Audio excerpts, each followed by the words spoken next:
이재명 정부의 첫 번째 세제 개편안이 발표됐습니다. 허약해진 세입 기반을 채우기 위해서 지난 윤석열 정부의 감세 정책을 원상복구시켰는데요. 하지만 여기에 대주주 주식 양도소득세 기준 강화 등 증시와 관련된 내용이 포함되면서 개인 투자자들의 반발이 거세지고 있습니다.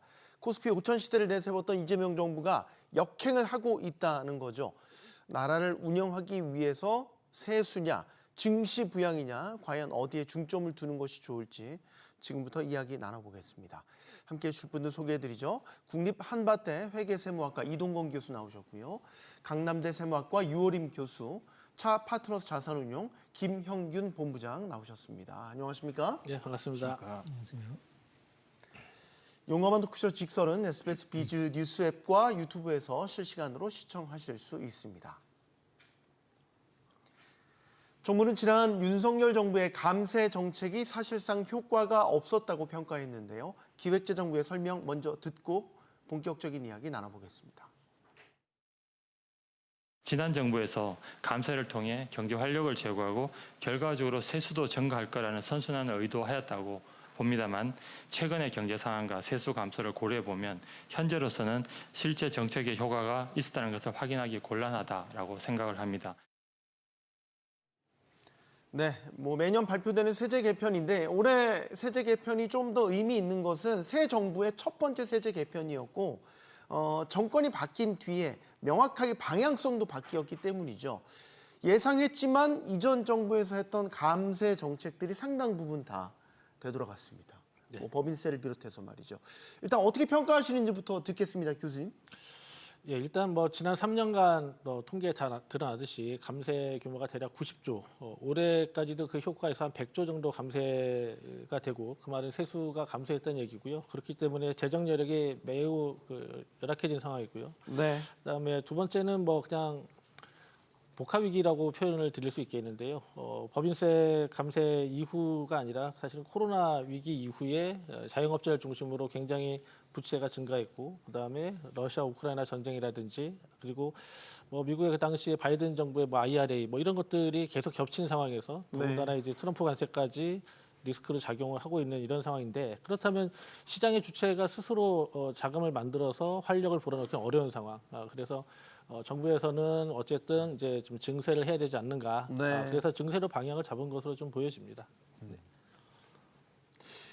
사실 이제 증세라는 부분에 있어서는 명확하게 이전 정부가 갈리는 방향성이라고 볼 수 있어서 이 세제 개편 방향에 대한 여러 가지 평가들이 나오고 있습니다. 교수님께도 의견 듣겠습니다. 세제 개편안이라기보다는 그냥 세법 개정이라고 생각합니다. 네. 왜냐하면 이번에 세제 개편안은 이 상속세 개편안이 빠져가지고 사실 김이 빠진 모양새라고 생각이 되고요. 다만 이제 좀 고무적인 것은 우리나라 인구 구조가 변화됨에 따라서 결혼, 출산, 양육, 그리고 노후 대비 관련한 연금 이런 세제가 많이 새로운 아이디어가 나온다든지 네. 또 기존 규정을 좀 정교하게 그렇게 보완한 걸로 보입니다.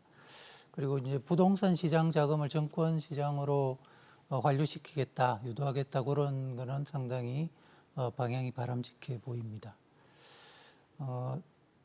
개별적으로 좀 들어가서 가장 눈에 띄는 게 이제 서로 좀 상충되는 부분이 있는데요.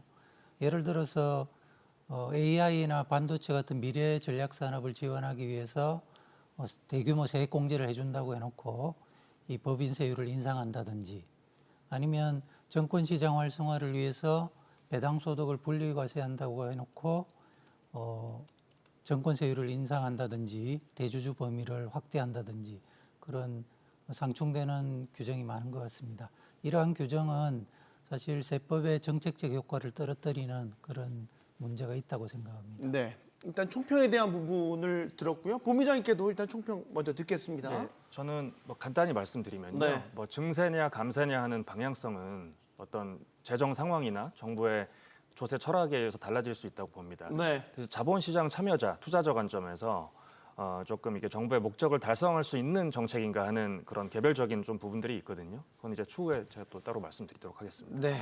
자, 지금 세제 개편안이 발표되고 나서 가장 뜨거운 감자로 부상한 게 있습니다. 말씀하신 대로 이제 증시 관련된 내용인데 주식 대주주 양도세에 대한 기준이 이제 50억 원에서 10억 원으로 낮아졌습니다. 이건 이제 대상이 더 확대된다는 얘기겠죠. 이게 지금 매우 뜨겁습니다. 여기에 대한 논란, 예전부터 찬반 경론이 참 치열했던 분야인데 어쨌든 새 정부의 선택은 다시 원상 복귀였습니다.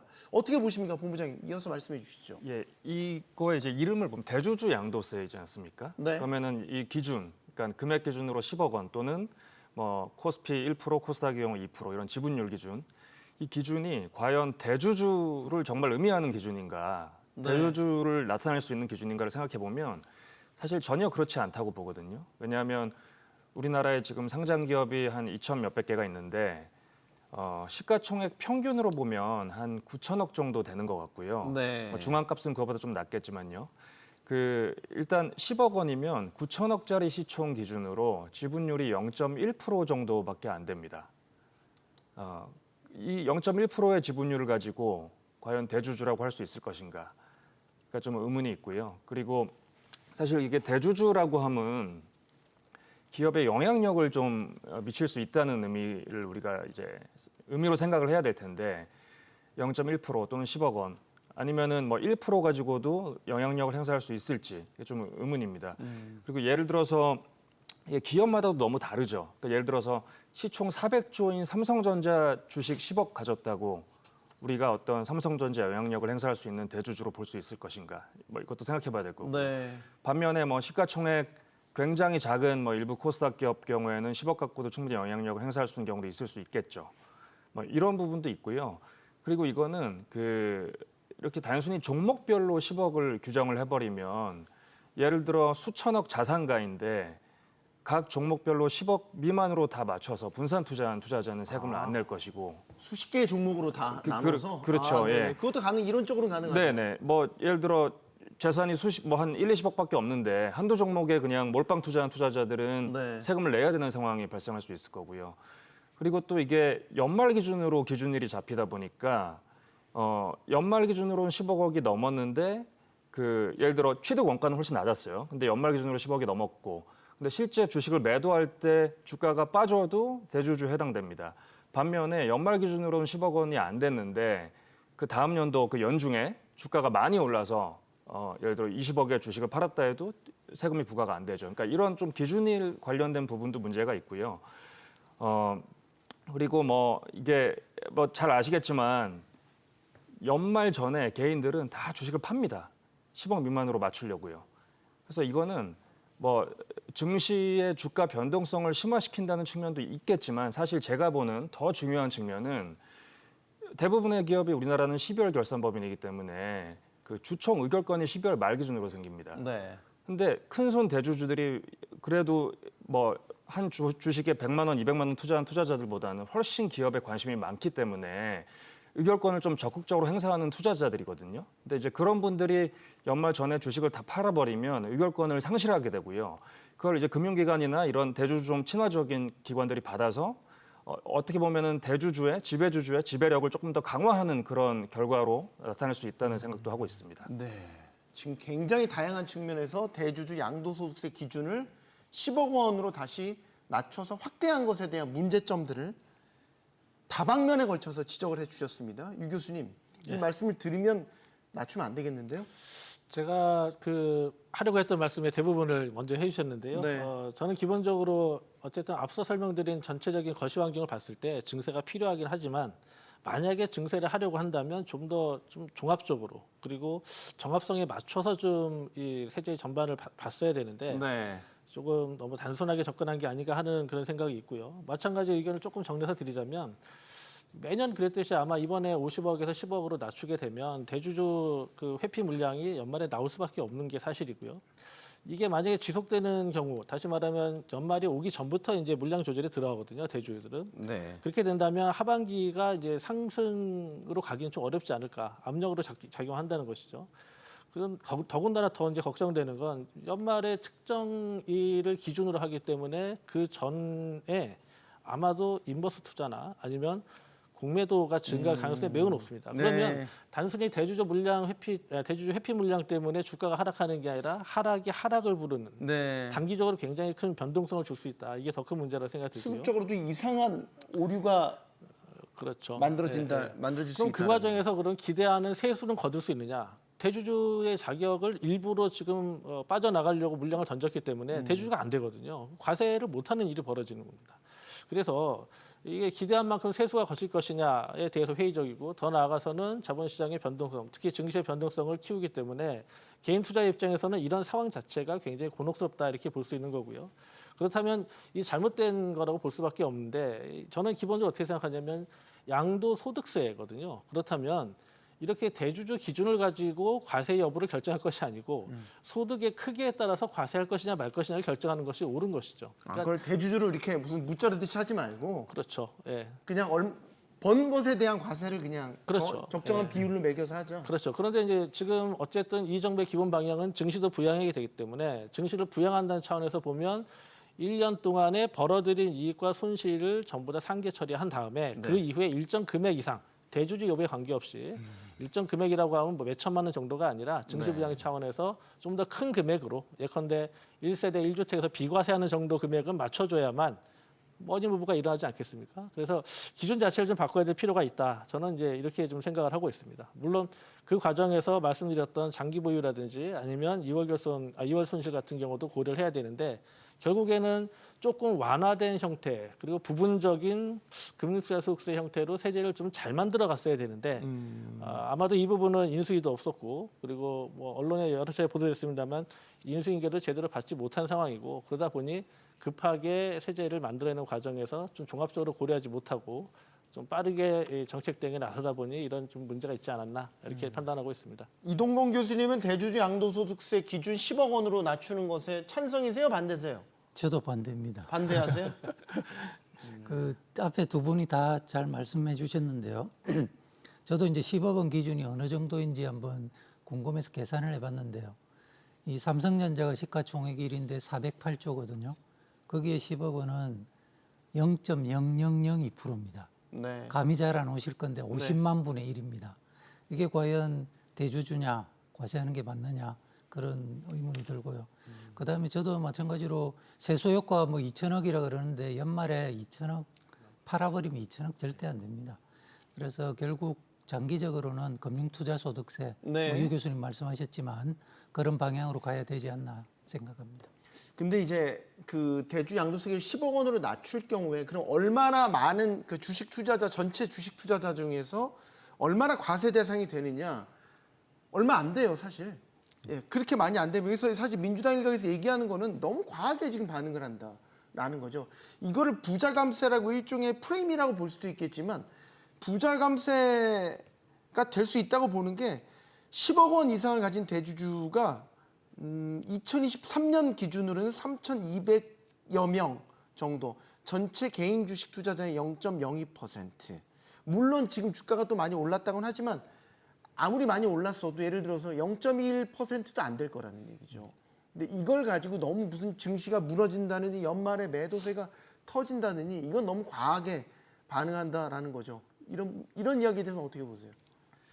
예, 일단 해당되는 숫자만 보면은 이제 작을 수 있겠지만요. 사실 전체적으로 봐야 된다고 생각합니다. 네. 그분들이 주식을 팔았을 때 시장에 미치는 영향을 저희가 봐야 된다고 생각하는데요. 물론 이제 뭐 연말에 주가가 이 제도가 시행되고 있을 때도 뭐 올랐던 해도 있고 빠졌던 해도 있지만 그래서 이 특정 팩터가 얼마만큼 영향을 미쳤는지 우리가 뭐 어떤 이런 산술적으로 구할 수는 없겠지만요. 기본적인 시장의 심리를 보면 아까 교수님 말씀하셨지만 대주주가 팔 걸로 뻔히 다 예상이 되기 때문에 다른 투자자들도 사실 눈치 싸움입니다. 누가 더 빨리 주가 떨어지기 전에 조금 더 먼저 파느냐. 그래서 이게 시장 전체적인 영향을 보면은 저희가 간과할 수 없는 그런 문제라고 생각합니다. 지금 대주주 양도세도 양도세인데 증권 거래세율도 올리기로 했어요. 그러니까 우리 주식 살 때, 팔 때 내는 세금이죠. 이거는 사실 우리가 그 금투세를 도입하기로 하고 계속 단계별로 낮추었던 건데 금투세 도입이 요원해졌으니까 이걸 다시 원복시킨다. 이 개념도 있는 거잖아요. 여기에 대해서 어떻게 보십니까? 말씀하신 것처럼 이제 정책의 지속성 또는 안정성을 위해서는 지금까지 이렇게 약속한 대로 해왔으니 이게 안 지켜졌으니 돌리는 게 맞다. 일견 뭐 지금 일리가 있는 것으로 민주당의 보입니다. 논리는 그거죠? 예, 네. 그런데 증시 부양을 내세우면서 거래 비용을 더 증가시키겠다라고 하는 것은 사실은 완전히 상치된 조치라고 생각이 들고요. 그렇기 때문에 현 시점에서는 증시 부양을 기대하고 개인 투자자들이 굉장히 투자를 많이 하고 있는 상황에서 이 정부의 정치를 그럼 신뢰할 수 있겠느냐 이런 그 오인을 할 수 있기 때문에 잘못된 신호를 준다 이런 측면에서 좀 바람직하지 못한 것으로 저는 생각이 됩니다. 그렇다면 만약에 그럼에도 불구하고 어떤 정책의 안정성을 위해서 이 제도를 결국에는 세율을 좀 인상해야겠다라고 한다면 좀 단계적으로 차등화해서 하는 방법도 생각을 할 수가 있겠습니다. 예컨대 매일같이 단기 투자를 하는 사람들의 경우에는 거래 네. 비용을 좀 많이 발생시켜서 그 경우에 있어서는 또 자본시장의 안정에도 기여를 할 수 있는 방향으로 한다. 그러면 단기 거래에 대해서는 좀 증권거래세를 좀 과세를 하고 그리고 예컨대 1년 이상 장기 보유하는 경우에는 오히려 주식시장의 안정에 도움이 되는 투자자들이니까 이 부분에 대해서는 지금처럼 좀 세부담을 낮춰준다든지 뭐 이런 좀 종합적인 고려가 좀 필요하지 않았을까 싶은데요. 지금 사실 증권거래세가 개인 투자자가 굉장히 많이 부담하는 것처럼 나오긴 하지만 네. 그 이유는 뭐 기관 투자자들 중에서 유동성 공급자들이라든지 아니면 공매도 거래자들 같은 경우에는 시장 조성 거래라는 목적으로 지금 굉장히 많은 그 증권거래세를 감면해주고 있거든요. 물론 필요합니다. 형평성의 다만 문제도 있군요, 예. 내부적으로는. 네. 그런데 이 경우에 있어서 그럼 이 정부에서 또 굉장히 추구하고 있는 바가 증시 안정화를 위해서 불법 조작 세력들을 뭐 적발하겠다라고 하는 거지 않습니까? 네. 지금까지 제가 알고 있는 바로는 이런 그 주가 조작 세력들이 가짜의 그 허위의 공매도 거래를 한다든지 무차익 거래를 한다든지 또는 편법적인 유동성 거래를 했을 때 그에 대해서 한 번도 증권거래를 추진한 적이 없는 걸로 알고 있습니다. 네. 그 말은 이 시장 조성과 안정을 위해서 혜택을 줬더니 그 혜택을 남용하더라는 거죠. 그러면 이런 것들을 좀 바로잡는 차원에서의 조치. 이것은 결국에 증시 안정화에도 기여할 수 있고 세수 확보에도 훨씬 더 크게 기여할 수 있는 부분인데 이런 부분은 제외하고 뭐 여태까지 감면해줬던 거 금융투자 속세 시작 못하니까 지금 당장 올리겠다. 그러면 증시 안정화에도 그리고 부양에도 그리고 형평성 차원에도 글쎄 시기적으로 좀 잘 안 맞는 것이 아닌가. 좀 고민을 좀 더 해봐야 된다 이렇게 생각하고 있습니다. 거래세 자체도 증시 회복에 찬물을 끼얹는 거라고 보십니까? 네, 당연히 그렇죠. 사실 그 금융투자소득세를 시행을 했더라면 이러한 논란 자체가 없었겠죠, 그죠? 네. 근데 뭐 금융투자소득세를 다시 되돌리니까 시행을 하지 않으니까 이 정권거래세율을 올리는 거는 뭐 어느 정도 타당하다고 생각을 합니다, 저는. 그렇지만 이제 정권거래세라는 게 없는 국가도 상당히 많거든요. 그래서 이 장기적으로는 정권거래세 자체를 좀 폐지하는 방향으로 가고 결국 금융투자소득세를 시행하는 그게 바람직한 방향이 아닌가 생각을 합니다. 본부장님, 그 미국 같은 경우는 증권거래세가 거의 없죠. 네, 0.00 제가 알고 00 거의 제로 수준인 걸로 알고 있는데. 네, 그럼 이제 사실 주식시장 안에서도 증시가 좀 이제 분위기가 북돋고 막 활성화되려면 거래가 사고 팔고 이 거래가 좀 많아져야지 증시가 좀 활성화되는 그런 효과가 있는 거죠. 그런 효과도 뭐 어느 정도는 있는데요. 저는 이제 이 증권거래세 인상은 우리 증시 코스피 5천 가는데 아주 큰 영향을 주진 않을 거라고 저는 생각을 하고 있습니다. 네. 이게 사실 투자자들이 더 관심 있는 거는 앞서 이제 얘기한 대주주 양도세나 네, 아니면 네. 배당 분리과세 같은 거거든요. 그래서 말씀하신 것처럼 미국은 이런 증권거래세가 거의 없지만 우리나라로 치면은 금투세에 해당하는 자본이득세가 또 있습니다. 미국은. 그래서 이거는 어떤 정책적으로 금투세랑 이렇게 맞바꾸는 세금이었기 때문에 저는 이런 올리는 방식 물론 없으면 가장 좋겠지만요. 그래도 이 부분은 그래도 어느 정도는 받아들일 수 있다. 시장 참여자들이 받아들일 수 있다고 생각합니다. 이 같이 연계되는 내용인데 본부장님, 배당소득 분리과세에 대한 부분도 지금 35%, 그러니까 배당 성향이 35% 이상이면 이제 분리과세할 수 있는 일종의 어드밴티지를 주겠다라는 걸로 개편안이 나왔습니다. 이 정도면 부족해요? 좀 부족하다고 봅니다. 더 낮아야 돼요? 예를 들어 한 그러니까 20% 정도면 그래도 다 20% 이상이면 다 해당돼야 된다. 분리과세. 좀 더 낮은 게 맞다고 생각하고요. 이게 왜냐하면 이제 기존의 배당이 종합소득세에 포함돼서 과세됐을 때도 네.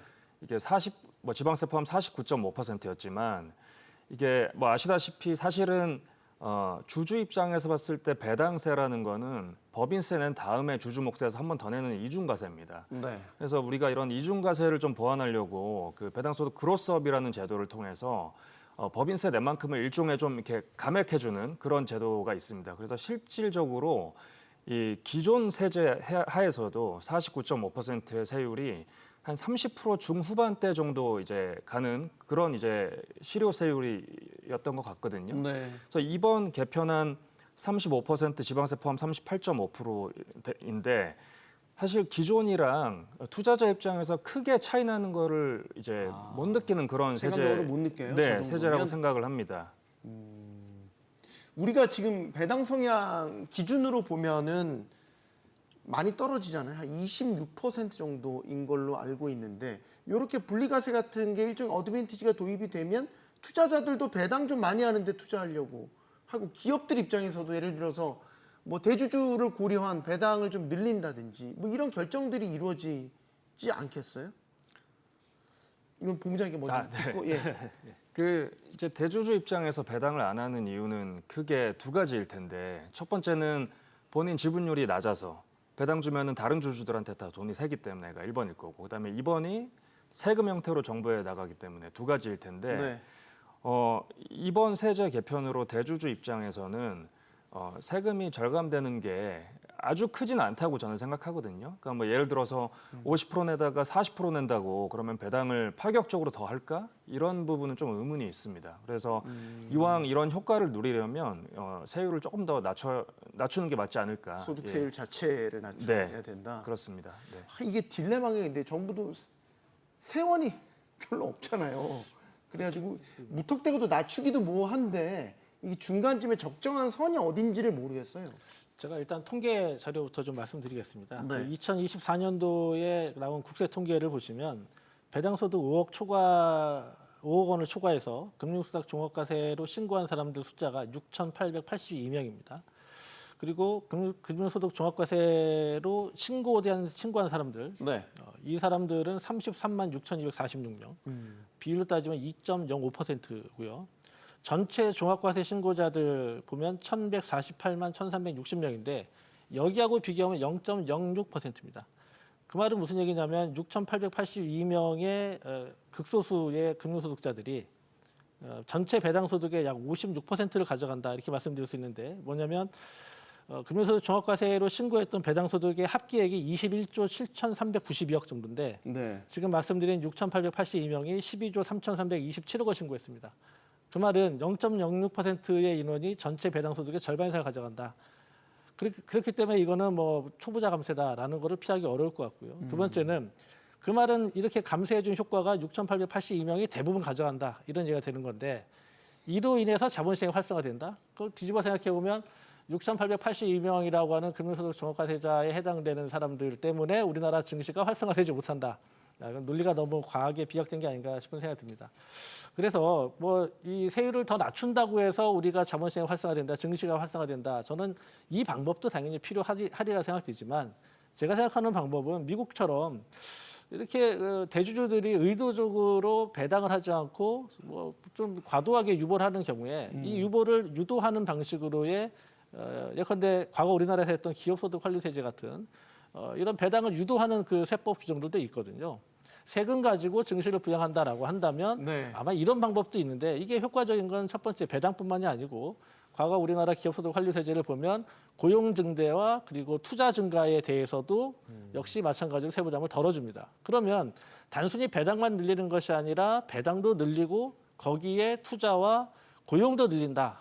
그럼 우리나라의 이 낙수 효과 기제가 만들어지는 것이겠죠. 대기업을 중심으로 투자 늘리고 고용도 늘리면 일자리가 늘어나고 그만큼 중소 중견기업들도 수익률이 높아지니까 이렇게 전체적인 방향으로 접근하는 것이 오히려 합리적이지 않을까 저는 이렇게 생각을 하고요.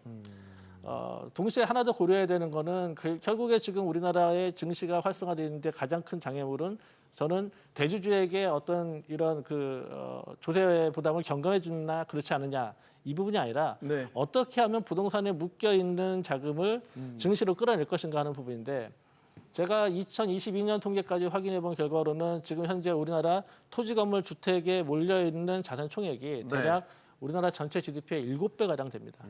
1경 4천조 정도 될 겁니다. 그 중에 10%만 꺼내와도 1,400조 가량이 들어오는 거거든요. 네. 그렇다는 건 무슨 얘기냐면 이렇게 어쨌든 증시를 활성화하고 부동산 시장을 잡겠다라고 한다면 결국에는 부동산에 관련된 거래 비용, 다시 말하면 투자에서 얻을 수 있는 수익률을 낮추는 방향으로 거시 정책을 가져가고 그러기 위해서는 세부담도 좀 높이고 그런 반면에 자본시장에는 세금 부담을 좀 덜어주는 이 구조가 갔어야 되는데 지금 부동산에 대해서는 이번 세제 개편에서 하나도 얘기가 나오지 않았거든요. 그 말은 앞으로도 부동산 시장은 세부담을 높이지 않을 거야라는 신호를 준 반면에 지금 말씀드린 것처럼 증권거래소 포함해가지고 그 대주주의 범위도 확대한다. 이런 신호를 내면서 배당소득 분리과세 해준다. 6,882명을 위해서 저는 이거는 정책이 완전히 혼선에 빠져 있다. 다시 한번 재검토가 필요하다 이렇게 생각을 하고요. 말씀 나온 김에 증권거래소 아까 제가 말씀드렸다 하나 빼먹었는데 증권거래소의 세율도 지금 굳이 인상할 필요가 없거든요. 왜냐하면 증권거래소는 매도 단계에서 과세하는 거기 때문에 증시가 부양이 돼서 내가 가지고 있는 주식이 한 주가 10,000원이었던 게 20,000원이 되면 세수도 2배로 늘어나는 겁니다. 네. 그런데 그 거래 비용을 오히려 증가시켜서 다시 말해 증권거래세가 부과된다는 건 거래 비용이 증가한다는 것이거든요. 그 과정에서 앞서 말씀드렸던 대주주 물량 출회로 인해 주가가 연말에 하락한다. 그러면 세수 관점에서 보면 오히려 주가가 떨어진 상태에서 파니까 세수가 줄어드는 것이고 대주주 물량 회피를 던짐으로 해서 과세를 피하기 때문에 소득세도 줄어드는 것이고요. 이게 결국에는 증시 부양하고 어떻게 연결이 되는지 사실은 너무 정책이 좀 파편적으로 나오고 있는 게 아닐까. 네. 좀 더 종합적인 고려가 필요하다. 이렇게 말씀 정리하겠습니다. 예. 여러 가지 이야기가 나왔지만 이제 배당에 대한 이야기를 보면 이재명 대통령이 분명히 이런 얘기를 했단 말이에요. 주식 투자해서 배당으로 받은 돈으로 생활비에도 좀 보태 쓰고 뭐 이런 이야기를 했단 말이죠. 그러니까 배당이 우리가 너무 짠물 배당이기 때문에 사실 배당 바라보고 투자하는 분들은 우리나라에서는 최소한 별로 없거든요. 오히려 미국 고배당 투자 뭐 이런 것들에 돌리죠. 그걸 바꿔보겠다라는 건데 지금의 이 배당소득 분리과세는 좀 그런 걸 유도하기에는 너무 약한 안이 아닌가라는 지적 어떻게 보세요? 뭐 그런 지적도 일리는 있습니다. 그렇지만 아까 유 교수님 뭐 6,800명에 대한 그 일정 그 인원수에 대해서만 혜택을 주는 거 아니냐 그런 말씀을 하셨는데 사실은 배당을 늘리면 이 주가가 부양되는 효과는 있거든요. 최근에 그 우리 주식이 많이 오른 이유도 그 배당 관련한 그 분리과세 이런 소문이 많이 돌았기 때문에 상당히 이제 한 단계 업그레이드가 됐다고 생각이 되고요. 아까 김 본부장도 말씀하셨지만 이 배당세액 공제 해가지고 기존에 뭐 한 30몇 프로 과세되고 있던 걸 뭐 분리과세하면서 또 30몇 프로로 하겠다. 그 전혀 메리트가 없죠. 그래서 하려면 아예 확 낮춰가지고 한 25% 정도로 하면 이 정시가 부양되는 효과도 어느 정도 있지 않을까 생각을 합니다. 미국에서는 연금 자신의 이제 은퇴 후 노후 자산을 이런 고배당주에 투자해서 계속해서 그걸로 연금처럼 쓰시는 분들도 많이 있죠. 네, 그분들은 예를 들어 사고 팔고 안 하실 거 아니에요.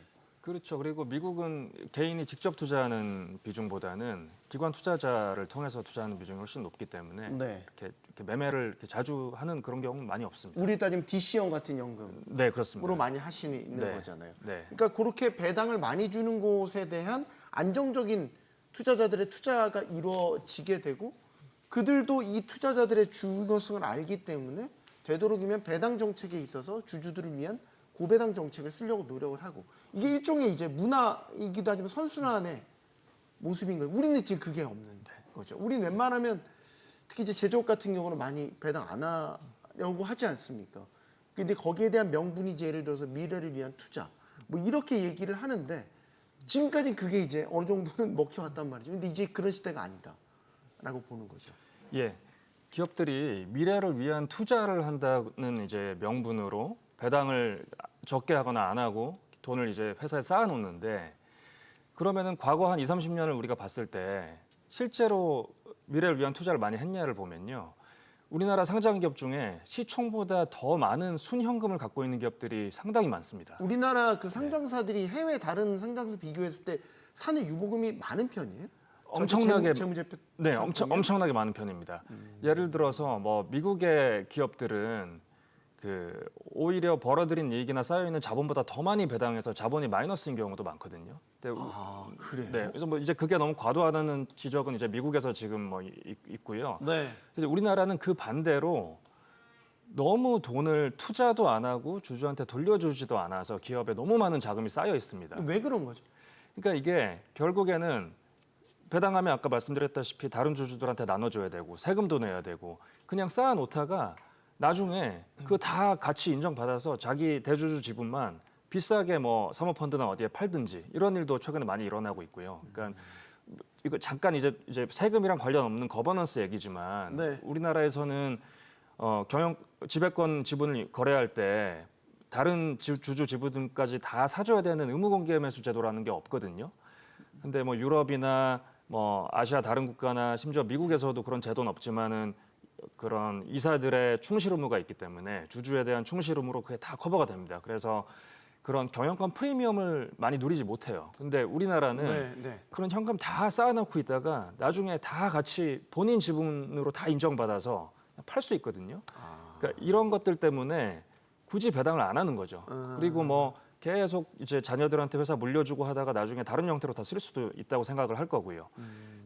그런 이유 때문에 배당이나 뭐 자사주 매입을 포함한 주주 환원율이 우리나라가 전 세계 어느 국가보다 가장 낮은 나라에 속합니다. 그래서 이런 것들은 좀 해결을 해줘야 된다고 생각합니다. 그럼 그 기업의 설명도 맞진 않는 거네요. 예를 들어서 이게 미래를 위한 투자금이 될 거다. 이 얘기도 맞지 않는 거네요. 예, 저도 오늘 본부장님 말씀에 뭐 10분 찬동을 하고 있습니다. 네. 지금 그 사실 포커스가 지금 조금 저는 엇나가고 있다고 생각을 하고 있는데요. 네. 그러니까 배당 성향을 높이기 위해서 감세해주겠다. 저는 그게 문제의 본질이 아니라고 생각합니다. 지금 잘 말씀 주신 것처럼 우리나라 연기금 같은 경우가 장기 투자를 한다라고 하지만 사실은 그를 위해서 진짜 자기들이 가지고 있는 의결권을 제때 정확하게 행사한 적이 있는가. 그리고 더 나아가서는 이게 사실 대주주를 견제할 수 있는 어찌 보면 유일하게 좀 공정한 투자자라고 볼 수 있는 연기금조차 이런 상황이고요. 더 네. 나아가서는 소액주주 같은 경우는 아직까지도 집중투표제가 들어서지 못하고 있거든요.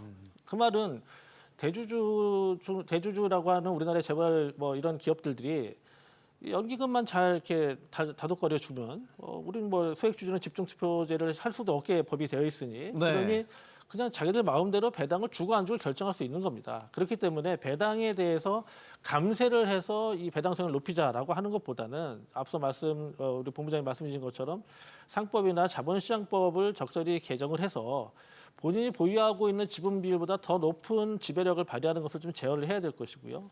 그리고 그런 과정에서 더 합리적인 방향으로 유보금을 결정하고 배당도 결정하고 남는 돈은 기업의 지속 가능성을 담보할 수 있는 방향으로 투자도 점점 늘려간다면 네. 기업이 장기적인 그 수익 창출 능력이 강화되겠죠. 그럼 당연히 주가는 거기에 따라가게 되는 겁니다. 근데 지금 당장 감세한다라고 해가지고 그러면 대주주에 감세해줘가지고 이렇게 세부담을 덜어서 배당을 늘려야 되느냐? 저는 이게 본질적인 문제 아니라고 생각합니다. 네. 제가 조금 포커스가 다르긴 하고 뒤에 또 언급할 수 있는 기회가 있겠지만 예컨대 지금 굉장히 문제가 되는 감액 배당이었지 않습니까? 네. 기업의 계속 지속 가능성을 고려한다라고 하면 자본이익금을 헐어서 배당한다라는 생각을 하기가 어려운 거거든요. 근데 감액 배당을 여친까지 해왔던 몇몇 기업들을 대부분 살펴보면 대주주들이 감액 배당을 결정한 겁니다. 일종의 그 기업들의 절세의 한 수단으로 기업의 절세가 활용이 아니라 되더라고요? 대주주의 절세가 돼버린 거죠. 네. 그러니까 이거는 사실 굉장히 바람직하지 못한 건데 이거를 제어하기 위해서 세법을 개정한다. 감액 배당은 자체가 과세 대상이 아니기 때문에 이거는 뭐 우리가 어떻게 세금으로 해볼 수도 없는 영역입니다. 그렇다는 건 감세를 통해서 배당을 늘린다라고 하는 것은 앞서 말씀드린 것처럼 결국에는 소수의 대주주들에게 혜택이 집중될 뿐 아니라 그리고 기업이 건전하게 오랫동안 지속 가능한 수익을 창출하는 데도 크게 기여하기 어렵다. 그래서 이 부분에 있어서는 세금으로 접근할 것이 아니라 말씀 주신 기업의 거버넌스 차원에서 접근을 하거나 아니면 상법과 관련된 규정을 잘 검토를 해서 지배력을 남용하지 않도록 하는 것이 중요하다. 이게 문제의 본질이라고 생각을 하고 있습니다. 네.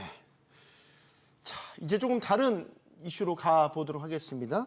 이 금융보험업에 대한 교육세도 2배로 상향됩니다. 0.5에서 1%로 상향됩니다. 최근에 이제 이재명 대통령이 이런 금융회사들을 상대로 손실 이자 장사를 했다 이런 비판을 하기도 했죠. 이 교육세를 2배로 올린 것에 대해서 일종의 횡재세다 이런 이야기도 있더라고요. 어떻게 보십니까? 저는 뭐 이자 장사니 횡재세니 하는 말은 맞지 않다고 봅니다. 네. 왜냐하면 은행이 돈을 떼일 위험을 지고 이 대출을 하고 이자를 받는데 이게 시장 경제에서 당연한 거죠. 그래서 이익에 대해서 법인세도 내고 교육세도 내고 있습니다. 지금 이제 대형 금융기관에 대해서 교육세를 2배를 인상을 했는데요. 이 법인세율 인상까지 고려하면 상당한 부담이 되지 않을까 생각이 됩니다. 예를 들어서 이제 수입 금액 11조를 가정을 하면 10조 그 증가 1조 이상 되는 10조에 대해서 교육세 증가율 0.5%를 곱하면 500억의 추가 부담이 생기거든요. 그래서 교육세율 인상은 좀 지나치지 않는가. 또 더욱 우려스러운 것은 이 교육세를 소비자한테 전가할 가능성이 높다는 겁니다. 네. 예를 들어서 이제 일반인이 대출 받을 때 교육세 상당 부분을 가상금리 산정에다 반영을 하면 결국에는 금융기관이 아닌 국민이 부담을 지게 되는 것이죠. 지금 이렇게 교육세를 2배로 올린 그 기저에는 사실 뭐 은행을 비롯해서 보험회사 영업이익 수준을 보면 최근 몇 년 사이 많이 비약적으로 늘었어요. 2자릿수 증가세가 이어졌거든요. 네. 그러니까 뭐 사실 손쉬운 이자 장사다라는 비판이 나온 게 이런 데서 나온 거죠. 그래서 지금 2배로 올린다라는 건데 적정하다고 보십니까? 기본적으로 금융업이라고 하는 것은 규제 산업이죠. 네. 정부가 규제를 풀어주면 돈을 많이 벌게 돼 있고 규제를 강화하면 돈을 못 벌게 돼 있습니다. 자신들이 어떤 새로운 상품을 만들어내거나 아니면 투자를 해서 얻는 것은 극히 일부분이기 때문에 그에 비해서 코로나19 이후에 지금 우리나라에 굉장히 많은 자영업자들 그리고 중산층들이 부채가 증가한 상황인데 이거는 국민은 가난해지고 금융기업은 굉장히 이익 수준이 높아졌다 이렇게 네. 볼 수 있는 부분이죠. 그렇다고 해서 이 어떤 금융시장을 규제하는 차원으로 가게 되면 또 과도하게 시장에 개입한다는 문제가 발생할 수 있으니 좀 손쉽게 벌어들인 이익에 대해서 첫 번째로는 세수 효과를 좀 고려한 것 같고요. 네. 규제를 풀어줘서 돈을 벌었으니 그에 상응하는 걸 추가로 납부할 필요 있지 않느냐 뭐 이런 논리라고 볼 수 있고요. 두 번째는 어쨌든 대부분의 이익이 모험 자본에 투자해서 벌어들인 이익보다는 손쉽게 대출 이자, 다시 말하면 이자 마진을 가지고 돈을 벌었다라고 한다면 사실은 그 과정에서 많은 국민들이 부득이하게 코로나 시즌에 그 경제적으로는 좀 어려움을 겪었으니 사회적 책임 차원에서 조금 일부 좀 세부담을 늘려주는 것이 어떻겠느냐 네. 이런 부분이 고려된 것 같고요. 그렇다고 해서 이걸 횡재세로 보느냐 이거 좀 과도한 건 맞습니다. 왜냐하면 횡재세 비슷한 이름을 붙여서 이제 부과하려고 했었죠. 예, 근데 예. 이제 배임 논란도 있었고 해서 무산되긴 했지만 근데 횡재세 같은 경우는 특정 기간에 특정 소득에 대해서 과세하는 것이기 때문에 사실은 너무 과도하게 확대 해석한 거고요. 더 나아가서 하나만 더 말씀드리면 금융회사가 지금까지 매년 전년 대비 뭐 20% 30%씩 당기 순이익 증가했다고 굉장히 많은 그 평가를 하고 있죠. 네. 그 안에서 금융회사 직원들이나 아니면 주주들은 굉장히 많은 배당을 받고 그다음에 그 이익을 나눠 갖고 있습니다. 네. 반면에 그 이익을 실현하기 위해서 부담한 이자 비용이 굉장히 높은 그리고 그게 앞서 말씀드린 코로나19라고 하는 특정한 그 상황에서 정책 기조로 인해서 어쨌든 정부가 재정을 방출하지 않고 은행에서 대출을 받도록 하지 않았습니까? 그 과정에서 더 많은 이익을 창출한 기업이라고 한다면 그 이익의 일부를 사회적 환원으로 돌리든지 아니면 그게 어렵다라고 한다면 정부에서 일정 수준 이렇게 좀 세부담을 높여서 회수하는 것은 이런 특정한 상황에서 좀 필요하지 않을까 이렇게 저는 생각을 하고 있습니다. 네. 두 분 의견이 조금 다르긴 합니다. 또 한번 다음 이슈로 짚어보죠. 이게 사실 이것도 지금 정치권에 상당히 뜨거운 감자인데 법인세를 이전 윤석열 정부에서 최고 세율을 이제 25%, 24%로 낮췄었는데 이것도 다시 25%를 다시 올리기로 했습니다. 그리고 각 구간별로도 다 올리죠. 법인세에 있어서는 최근에 트럼프 행정부에서 또 낮췄죠. 낮추는 법안을 더 연장했죠. 그러면서 사실 우리와 명확하게 대비되는 흐름을 보였습니다. 그 시장에서도 법인세에 대한 과도한 부담은 주가에도 어느 정도 부정적 영향을 미치지 않습니까, 본부장님? 예, 아무래도 법인세가 올라가면 주주 순이익이 줄어들 거기 때문에 당연히 주주 입장에서는 좋지 않은데요.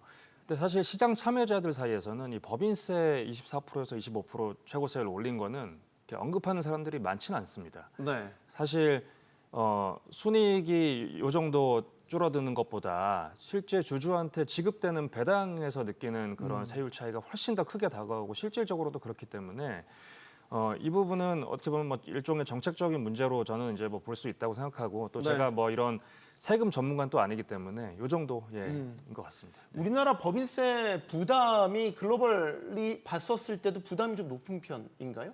OECD하고 비교하면 높은 편이죠. 그래서 제 개인적인 생각은 이 법인세라는 게 사실은 세계 경제 상황이라든지 그 기업 실적에 좌우되는 거잖아요, 그죠? 그 예를 들어서 이제 최근 몇 년간 법인세가 100조에서 80조, 60조로 이렇게 내려왔거든요. 최근 몇 년간 많이 줄었잖아요. 예, 예. 네. 그 이유가 사실 삼성전자만 봐도 한 매년 10조 원 정도 법인세를 내다가 네. 작년, 재작년은 거의 안 냈거든요. 이 반도체가 부진하니까 그렇게 될 수밖에 없는 거죠. 네. 그래서 이 법인세율 인하 때문에 세수가 많이 줄었다. 그거는 좀 말이 아닌 것 같고요. 네. 말이 안 되고. 그냥 사업이 안 좋았던 거죠. 영업이익을 그렇죠. 못 냈으니까 거기에 따른 법인세 네, 감소가 맞습니다. 불가피했다라는 측면인 예, 예. 거고. 그래서 결국에는 이 우리나라 기업이 지금 현재 뭐 상품 개정도 그렇고 한미 그 관세도 그렇고 그런 여러 어려움에 처하고 있는데 법인세만큼 또 1%씩 내린다는 거 이건 뭐 대기업도 물론이지만 중소기업도 그만큼 부담이 가는 거거든요. 그러니까 저는 상당히 반대하는 입장입니다. 인상 반대. 교수님. 저는 이제 좀 과도한 엄살이다 이렇게 보고 있는데요. 네. 이유가 뭐냐면 그 지난 그 윤석열 정부 초기에 25%에서 24%로 1%포인트 명목세율을 인하했거든요. 네. 그러면서 뭐 4조 한 6천억 정도의 세수 감소가 있을 거다. 그런데 뭐 금방 그 앵커님께서 말씀 주셨던 것처럼 3년 새에 100조 가던 법인세 수가 지금 현재 뭐 작년 기준으로 60조까지 떨어졌거든요. 명목세율 1%포인트 떨어뜨렸더니 세수가 40% 감소한 거죠.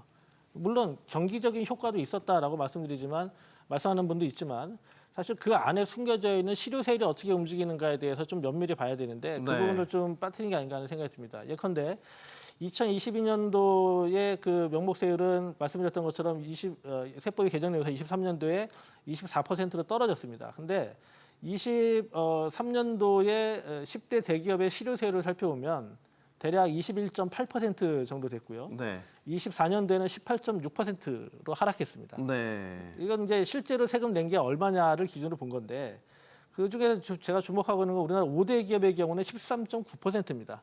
우리나라 중소기업들의 평균 14% 정도 그 실효세율이 기록이 되고 있는데 그보다 낮은 거죠. 이게 그러면 첨단세 공제 같은 걸 받아서 그런 맞습니다. 거예요? 그러면 이런 결과가 나타나는 건 다름이 아니라 명목세율이 중요한 것이 아니라 실효세율을 떨어뜨리는 방향으로의 세법 개정이 얼마나 되느냐 이게 굉장히 중요한 건데 지금 이번 세제 개편에서는 명목세율 1%포인트를 인상한 것 이외에 제가 지난 윤석열 정부 3년간 있었던 세제 개편에서 실효세율이 낮아지는 방향으로 개편된 거 또는 개정된 거 그거를 바로잡았다라고 볼 수 있는 거는 네. 한 2개 정도? 그 이외에는 뭐 오히려 지금 저 국가 전략 산업 같은 경우에는 범위도 넓혀주고 오히려 더 그 세제 혜택을 늘려줬거든요. 그래서 1%포인트 인상, 명목세율 인상했다 그래서 세수가 증가할 거다. 저는 그렇게까지는 뭐 보여지지 않고요. 증가하더라도 기대한 것보다는 매우 그 규모가 작을 것이다. 왜냐하면 여기서 한 가지 더 생각해야 되는 게 트럼프 관세 압박 때문에 결국에 우리가 미국에 3,500억 달러를 투자하고 뭐 보증하고 하기로 했거든요. 네. 그 말은 국내 투자돼야 될 자금이 미국으로 빠지고 있다는 겁니다. 네. 그럼 그 돈이 국내 투자가 됐으면 사실은 국내 경기 활성화에 도움이 되겠죠. 그런데 그 돈이 지금 미국으로 어쨌든 몇 년 안에 나가게 돼 있다.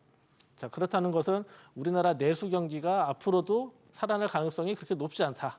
이렇게 볼 수 있는 부분이고 그렇기 때문에 낙수 효과 기제가 미국에서 나타날 것이고 그 말은 우리나라의 세수가 더 늘어난다고 보기는 굉장히 좀 어려운 상황이 될 거다. 뭐 한 가지 더 말씀드리자면 지난주 금요일 날 증시가 이렇게 뭐 거의 4% 가까이 코스피 기준 3.88%인데 그 원인 중에 하나도 아마 이 미국에 과도하게 또 많은 투자를 하기로 해서 국내 네. 투자가 감소되는 것들 그리고 우리 경제에 이제 뭐 내수가 단기간 내에 좋아지기 어렵겠구나라고 보는 외국인과 기관 투자자들의 매도로 인해서 벌어진 게 아닐까.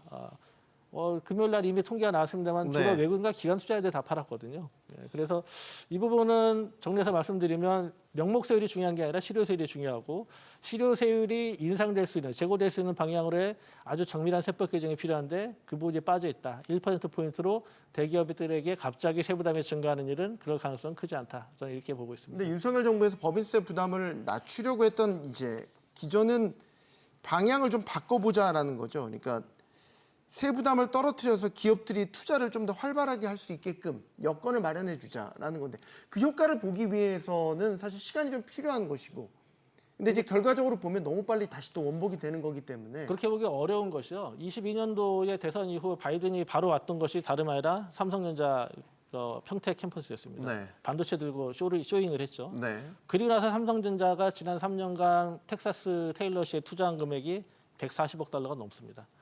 그렇다는 건 그게 사실은 우리나라 평택이나 오산에 투자돼야 될 돈인데 이거 바이든이 와서 한번 쇼잉하고 나니까 어쩔 수 없죠. 그러나 그 과정에서 적어도 그렇게 해외에 투자하는 것들이 국내에 들어와서 재투자로 활용될 수 있고 우리나라 기업의 고용이 창출될 수 있고 투자가 늘어날 수 있는 방향으로의 세제 개편이 이루어진다. 세법 개정이 이루어진다라고 하면 미국에서 오히려 혜택받고 번 돈들이 국내 경제 활성화에 크게 도움이 될 거기 때문에 그런 방향으로의 세법 개정이 이루어졌어야 되는데 당시 윤석열 정부에서는 그런 방법이 아니라 그런 경로가 아니라 오히려 국내 투자를 축소하고 해외로 나가는 방향으로 이루어졌었고 이번 세법 개정안에서도 그런 내용은 거의 대부분 빠져 있다.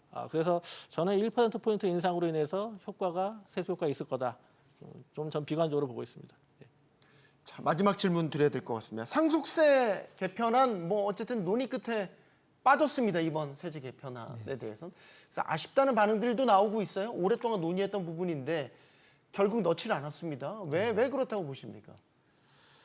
뭐 여러 가지 이유가 있겠지만 아직 사회적 공감대가 형성이 안 되지 않았나. 아직도요? 네. 되게 오래 논의하지 않았나요, 저희? 상속세 개편은 한 윤석열 정부 때부터 계속해서 논의해 왔었는데 사실 그래서 좀 빠진 게 아쉽다는 이야기들이 나오고 있는 것 같아서요. 예, 말씀 주시죠. 네, 맞습니다. 저는 상당히 지금 세제 개편안에서 빠진 거에 대해서 좀 이상하다 생각을 했고요. 그 이후로는 상속세 개편이 돼야 되는 이유로는 첫 번째 이제 일반적으로 상속 재산이 10억이 넘으면 상속세를 내야 된다는 게 이제 일반적이거든요. 네. 그런데 우리나라 지금 상속세 납부 대상자가 그전에는 10,000명 미만이었는데 최근 몇 년간 2만 명이 또 넘었어요. 그 말은 서울에 아파트 한 채 정도만 있어도 뭐 상속세를 내야 된다는 거고. 네. 그다음 10,000명 중에 또 절반 정도는 이 10억에서 20억 사이 그 정도 중산층이 이제 납부를 하고 있습니다. 그래서 이게 중산층에 이제 납부하는 그런 세금이 됐다는 거고요. 그다음에 이제 유산세제 자체도 상당히 지금 우리나라 70년 동안 지금 유지를 하고 있는데 그거는 사실 돌아가신 분 기준으로 계산을 하고 있거든요. 그래서 이제 뭐 상속인별로 받는 사람별로 유산 취득세로 바꾸자 그런 지금 논의를 하고 많이 했습니다. 네. 그래서 이제 우리나라가 이 유산세 제도 자체가 OECD 대비해서도 상당히 좀 세율도 높고 그다음에 이제 부부간에 뭐 상속에 대해서 과세를 한다든지 상당히 시대에 뒤떨어진 불합리한 제도 같습니다. 네. 그래서 이게 조속히 개편하는 게 맞지 않는가 생각을 하고 있습니다. 이 정부에서는 결국 상속세 부담을 하지 않겠다라는 의지를 보인 거 아닌가요? 글쎄요, 뭐 아직 속단하기는 좀 이른 것 같고요. 다만 뭐 앵커님 말씀하신 것처럼 상속세와 관련해서 우리가 생각해야 되는 거는 사회적 합의가 중요합니다. 이 사회적 합의를 어떻게 끌어내냐가 지금 쟁점인 것 같고요. 그게 이루어지지 않고 서로 계속해서 뭐랄까 의견 충돌이 이루어지고 있기 때문에 그 부분에 있어서 이재명 정부가 좀 고민을 한 게 아닌가 이런 생각을 합니다. 다름 아니라 상속세 세수가 우리나라 전체 세수에서 차지하는 비중은 네. 2%가 안 됩니다. 그러니까 별로 크게 우리나라의 세수비에도 도움은 안 되는데 이거를 이슈레이징 해가지고 사회적인 문제 또는 사회적으로 갈등을 야기할 필요가 있느냐 이 문제에 대해서 먼저 생각을 한 게 아닌가 하는 생각이 들고요. 두 번째는 뭐 저도 필요한 경우에는 너무 상속세 부담이 정말 커져서 필요하다라고 한다면 유산 취득세로의 전환은 한번 검토해 볼 만하다라고 생각을 합니다만 네. 그 과정에서 공제나 아니면은 세율까지도 손을 대서 아주 전폭적으로 세분을 낮춰주겠다라고 하면 사실상 상속세가 가지고 있는 정책 기능이 무력화되는 거기 때문에 그 부분까지는 반대를 합니다. 그리고 마지막으로 하나 말씀드리고 싶은 거는 제가 여기 SBS 비즈에서 여러 차례 언급했던 부분인데 미국의 앤드류 카네기라고 하는 전설적인 철강왕 대부호 이분이 부의 복음이라고 하는 책에 뭐라는 얘기를 했냐면 상속세를 폐지하는 것은 기회균등 민주주의라는 미국의 이상을 부인하는 것이다. 그렇기 때문에 상속세를 유지해야 된다라고 설파를 했어요. 그런데 그로부터 대략 100년 채 안 됐죠.